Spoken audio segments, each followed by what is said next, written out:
In this video, we're going to show you how to replace an auto-locking hub solenoid on your Ford Expedition. Right next to the brake booster, we're going to find our solenoid. We're going to lift up on this tab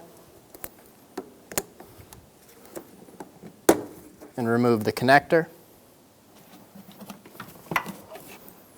We're going to pull the two vacuum hoses off of the solenoid using a small pick screwdriver. There's a tab on the back right here that's locking the solenoid. We're going to open that up and then pull the solenoid down. To install the new one, we're going to put that tab in the back, slide up, and it'll lock into position. And we can attach our vacuum hoses.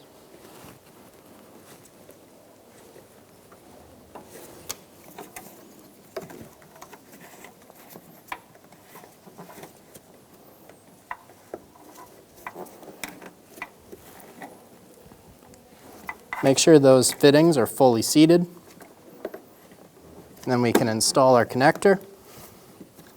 Make sure it's locked down and can't be pulled out. And you're good to go.